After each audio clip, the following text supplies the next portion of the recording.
and welcome back to the second episode here on 1950's Farm. So I'd just like to say a quick thank you for the support that the first episode had, and hopefully we can just keep growing from here.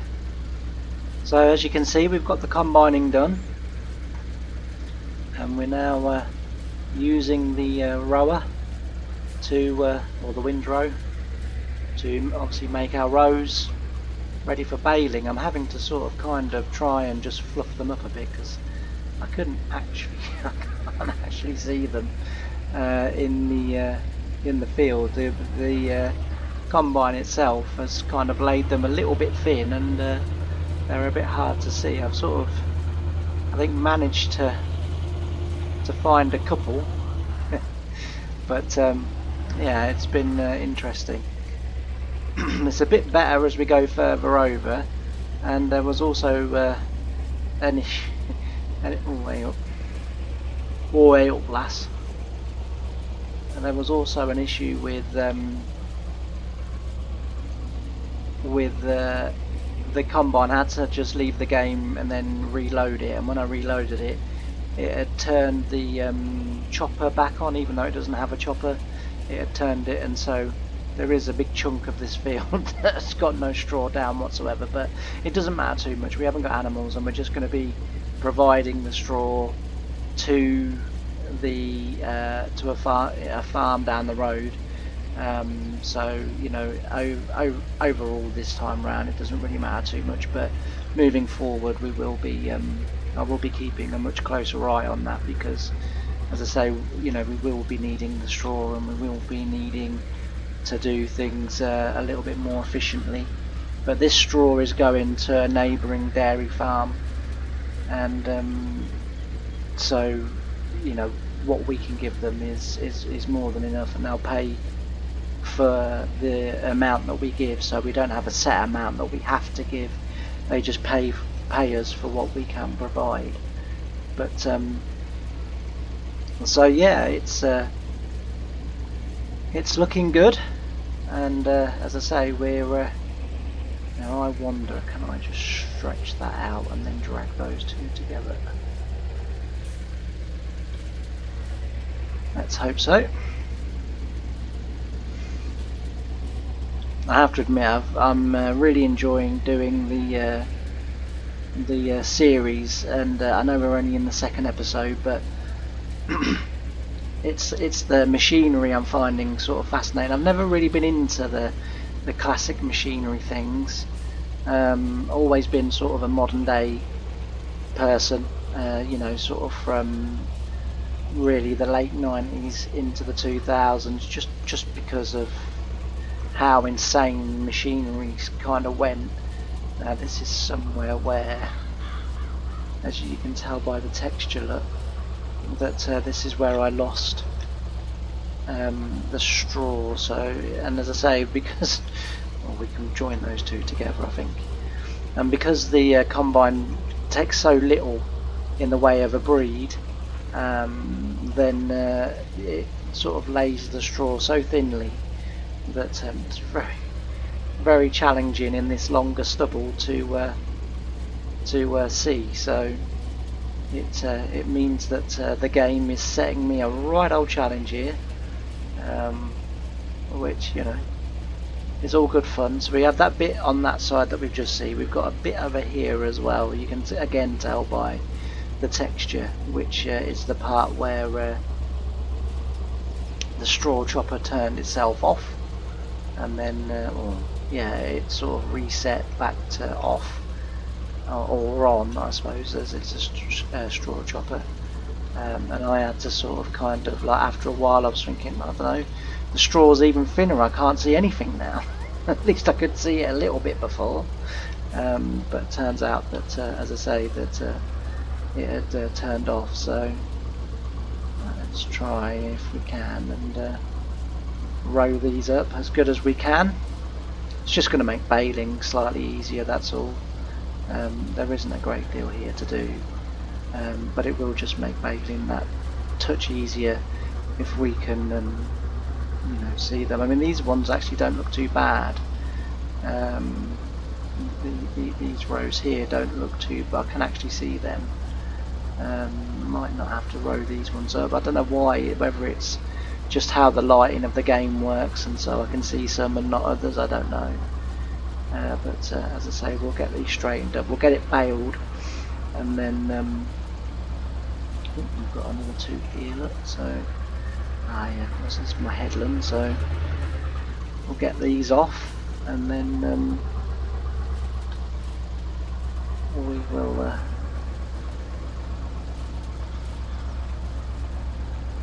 I love this tractor. I've got it in my Britain series, or in the Britain series, but it does have a very swingy turn that does catch me out. I can't see the straw. There it is. It does catch me out every now and again. So this straw rower is doing quite a nice way. It's just a wind rower really, but it's not really just for straw, it's for any crop, but it's doing a very nice job actually. I quite like it. I quite like the way that it is actually just sort of rowing them up, and the animation of it running through. Right, as it is, I can't see no more. We could actually. This one needs doing where the arm isn't, where the arm is at the moment. So we'll turn around, keep that in my eye line. Turn around, and then we'll do this one. We could actually join these two together, but and make a thicker row. I think he says. I think it's wide. Let's have a look. Are we wide enough? Yes, we are wide enough. Just. We could actually join those two to the right of us as well, and that would make a thicker row as well.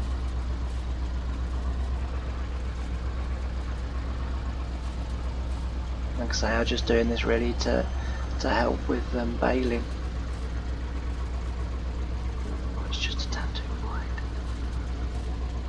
Very hard to keep that straight actually, to make sure that you're getting both sides right. Where's the bit this side? Right, we'll drag that round.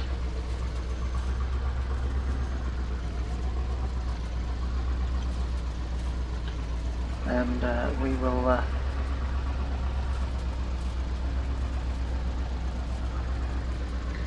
put these into a row, and the rows are now getting slightly thicker, so we will be able to see them, and not only that as well, but it will make baling just a tad bit quicker as well, because as I say, we've only again got small equipment obviously, and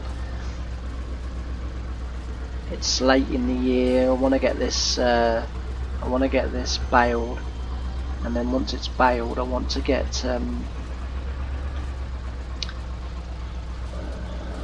that's not going to reach. Where's that row going? It's fine, the straw rows at the moment. Right, as far as I can see, that's running all the way down there. Much easier to see from the other end, clearly.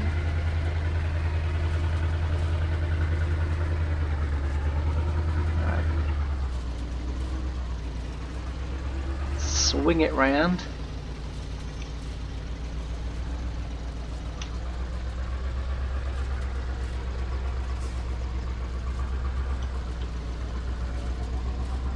There we go. It looks as if, no, I was going to say, it looks as if there might be two there, but perhaps there isn't. Either that or I'm just not catching it, because it is slightly too wide. I can't adjust the width of that windrower, or of the windrower, so I'm having to sort of just kind of take the width that it is. But as I say, even if it just picks up the straw that I can see and just lays that on top of the surface, that which, you know, on top of the stubble, that would just make life so much easier for me. Can't see any more until we get to those thicker bits. So that must be where the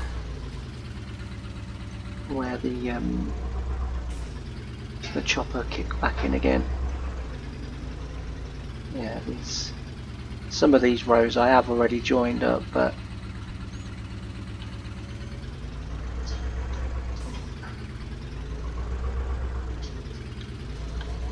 some of these, as I say, I have already kind of joined these up, but we'll move them again, just because moving them again may just lift them up onto the surface, and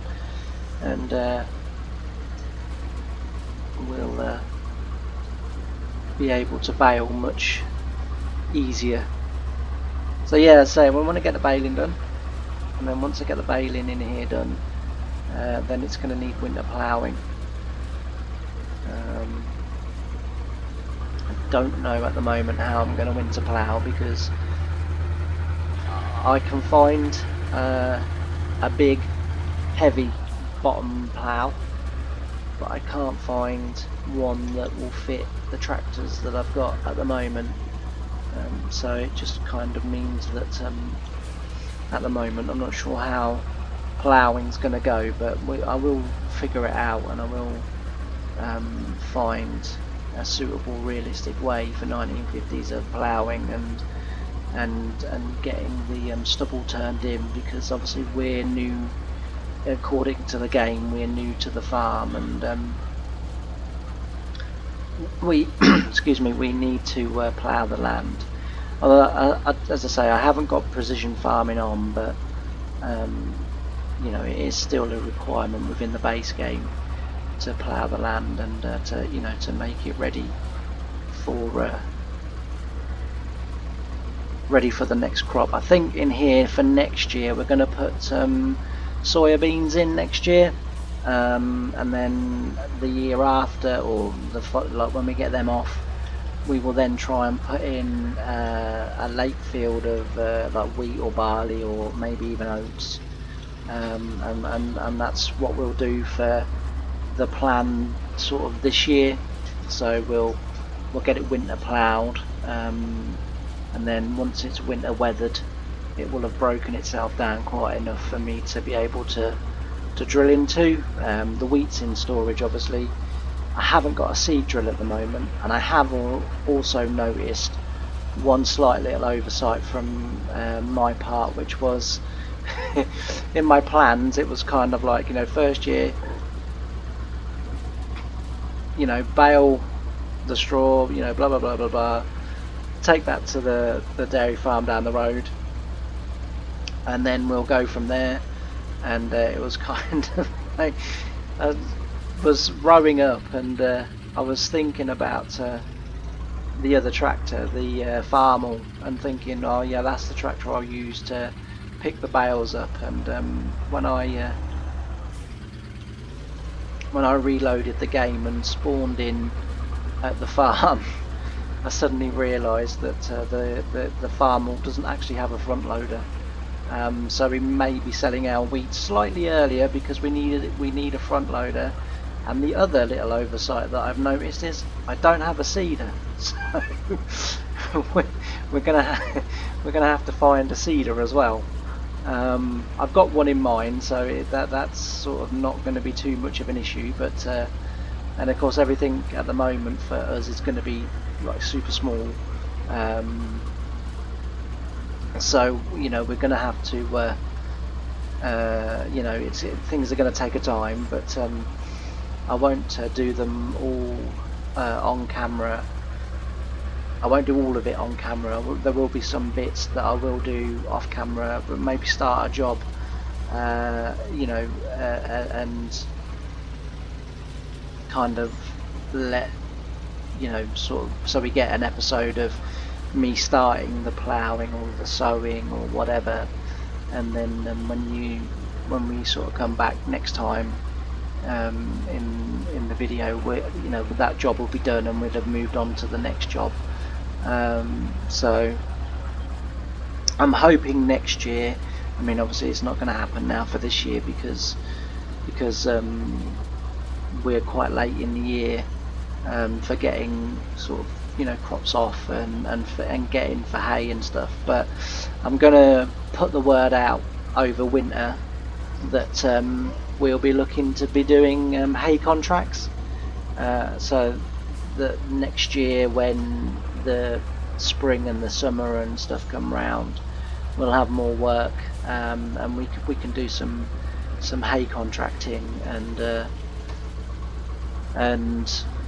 raise a little bit of money that way. I mean, we you know we in 1950 the vast array of equipment wasn't there. So it's not a case of we're raising money to buy new equipment, but if you sort of think of it as a whole, you know, we'd need to eat, you know, we'd need to pay bills, we'd need to, so therefore we've got the maintenance and upkeep of these tractors and the machinery and stuff like that. So, you know, we do need money, but so we will be doing a couple of hay jobs, I think, and if we can find some local combining jobs next summer, we will maybe contract on those as well. Again, just to get some straw. I'm hoping that by this time next year I might have enough money to have some beef stock. That will be my goal for this time next year, that we will have beef stock and we will be in a position to start raising calves, and then obviously sell when I was going to say when they're ripe, but you know, when they're at their optimum weight, and sell, you know, when the time is right. Again, that will be another source of income. And yeah, we'll just sort of keep gradually moving on through the years and getting, I mean, these aren't too bad, I can roughly see these, but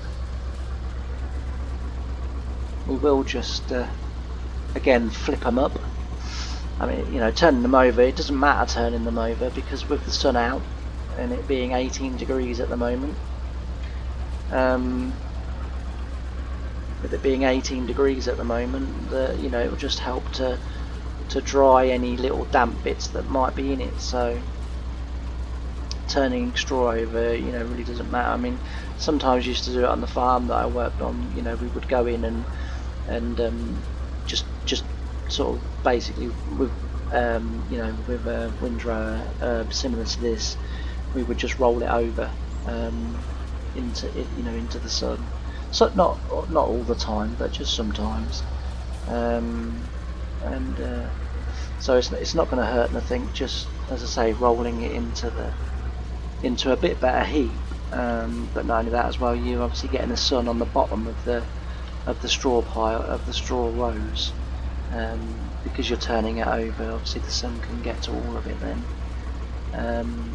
So you know, it's no big deal doing it like this. I say, just disappointed that I hadn't realised that the combine, even though it hasn't got a straw chopper on it, because obviously they weren't around then on the Trout combines, but I've missed out on a bit of straw. But as I say, whatever we do get, we'll be able to sell. We'll have our hay to sell. So contracting, yeah, it's going to be a thing, but it's not going to be a huge part of the save at the moment. As I say, that later on, as the years passed, and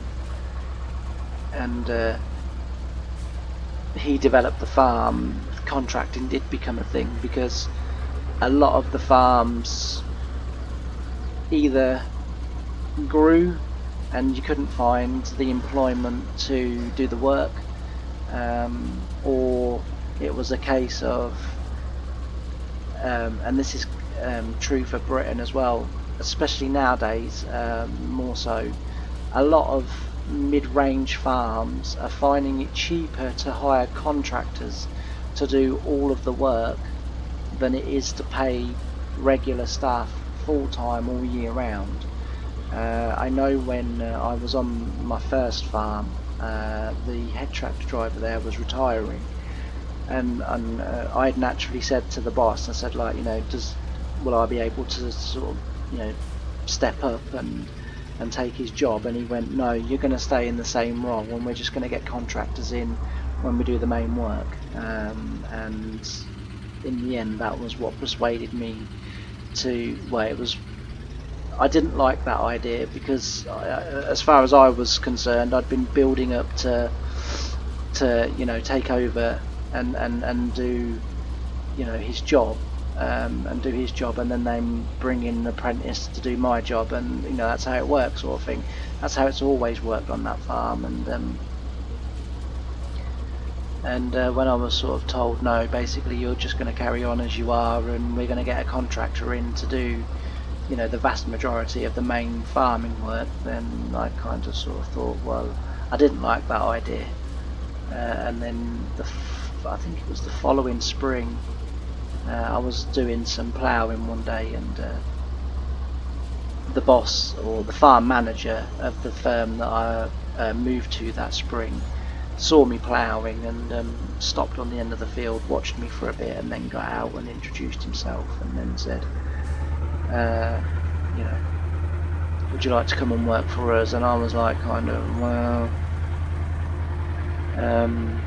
and then I was sort of told about opportunities and you know, the sort of things that I'd be doing. I was going he basically stopped because of my ploughing. I wasn't using GPS. It was as straight, I think, as you can kind of get it without GPS, and he just said, look, you know, you will have GPS on your tractor, but if this is how you can plough without it, then you know, you're someone that we'll be interested in, because we're looking for a plougher. And as I say, that was my main job on the farm, and I used to go off and do contract ploughing as well, sporadically through the year, but mainly over winter. So as like sugar beet firms or farms were getting sugar beet land off, and you know, they were sort of, again, mid-range farms that probably didn't have the machinery, I would go in with my tractor and plough, and you know, and plough. So I got to sort of travel around a bit, which was nice, and yeah, it was good fun. But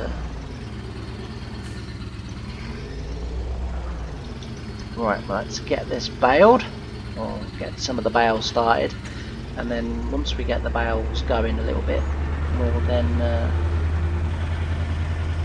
we'll leave it here for this episode, and then in the next episode we'll then start to do some time lapses and different things as the work picks up. I'm kind of doing it like this at the moment just because there isn't a great deal to show once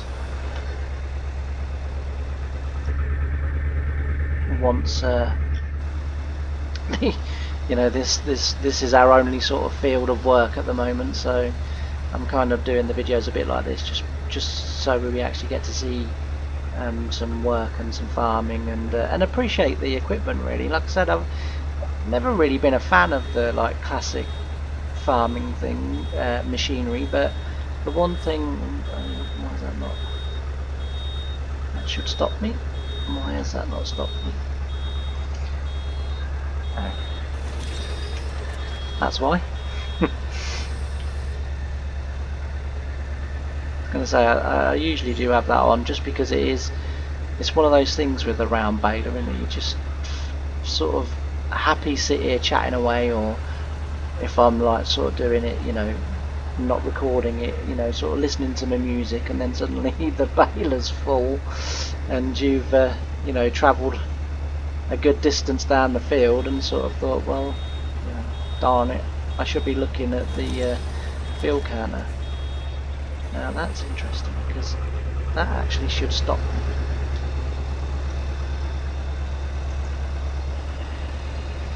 Don't like doing this, but this is the only way I can do it, because as I say, at the moment I don't have